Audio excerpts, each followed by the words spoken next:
Tensions remained high as the sun set on the University of Toronto's student encampment Sunday, with negotiations continuing between university administrators and pro-Palestinian student protesters ahead of anticipated eviction efforts Monday morning. At 8 a.m., the deadline for them to leave, protesters and their supporters are hosting a rally they hope will insulate them from any potential police efforts to dismantle the encampment. They also plan to send lawyers Monday morning to fight the urgent injunction U of T is seeking against them to end the weeks-long standoff. Neither side publicly shared an update on talks late Sunday night. Minutes before the meeting, university officials warned that, regardless of the outcome of the talks, protesters must tear down the encampment Monday or face legal action. The encampment was set up at the heart of the university's downtown campus on May 2nd as part of a massive wave of pro-Palestinian demonstrations at post-secondary institutions in Canada and the United States. U of T protest organizers have called on the university to cut its ties with Israel, divest from companies profiting from Israel's offensive in Gaza, and terminate partnerships with the country's academic institutions that they deem complicit in the war.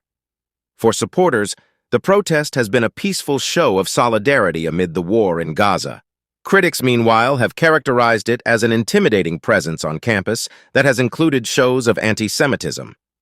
The university sent a notice of trespass to the protesters Friday afternoon, requiring them to tear down the encampment at King's College Circle and warning that any students involved could be suspended and any participating faculty and staff fired if they do not comply. Jeff Bale, Faculty Association Vice President of the University and External Affairs, said faculty learned of this threat to their jobs through media reports and are currently seeking legal advice.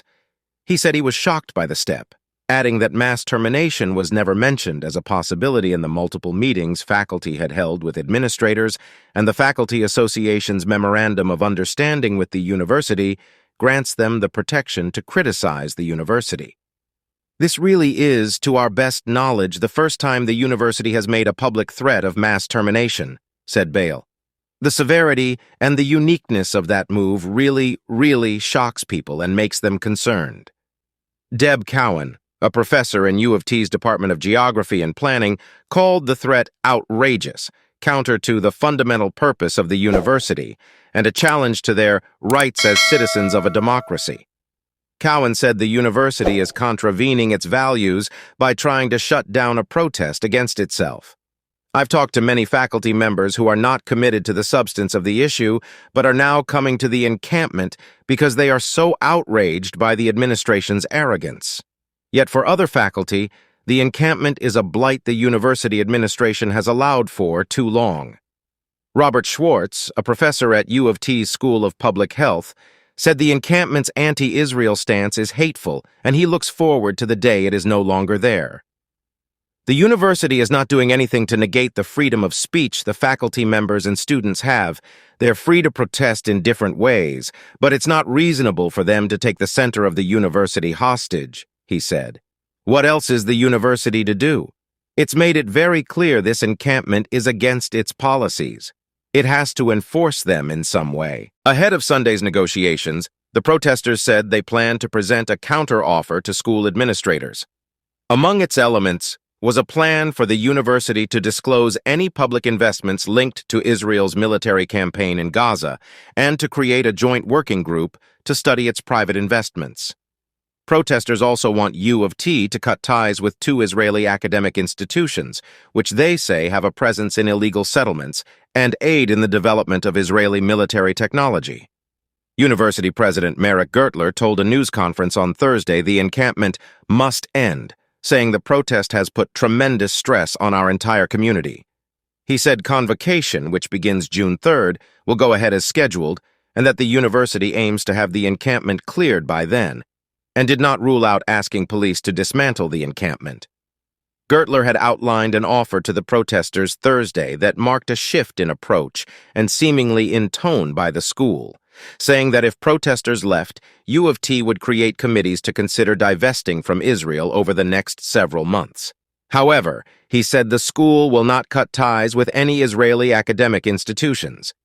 Encampment spokesperson Aaron Mackey said Friday that protesters want upfront commitments on divestments and disclosure from the university, not vague committees to study the matter. It's disheartening that despite agreeing to this meeting, the university is still going forward with this trespass notice, said Mackey. We are here. We'll continue to be here until we get divestment.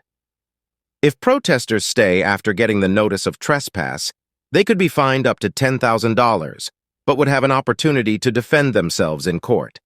Refusing to leave after being ticketed could lead to arrests, but the university cannot compel police to arrest the protesters, as that is up to the discretion of police. At the University of Alberta, a similar encampment was forcefully dismantled by police using tear gas and batons earlier this month, while U.S. student encampments have led to hundreds of arrests. Some pro-Palestinian demonstrators have reached agreements with their universities. Protesters at McMaster University voted Friday to end their encampment, after the university agreed to comply with key demands around collaboration and financial transparency. A University of Toronto spokesperson confirmed in a statement Sunday it would be seeking an injunction through an urgent hearing if students did not comply with the trespass notice. The Ontario Federation of Labour, which represents 54 unions across the province, came out in support of the encampment's right to protest on Saturday and expressed disappointment in the university's trespass notice. In a statement, OFL President Laura Walton urged U of T to reverse course immediately and called on trade union members to join a solidarity rally at the encampment on Monday at 8 a.m. If, by then, you decide to move against the students, you'll have to go through the workers first, wrote Walton.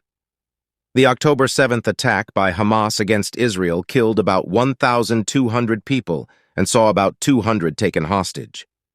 Since then, the Israeli military campaign in Gaza has killed more than 35,000 Palestinians, according to health officials in the territory, and precipitated a humanitarian crisis.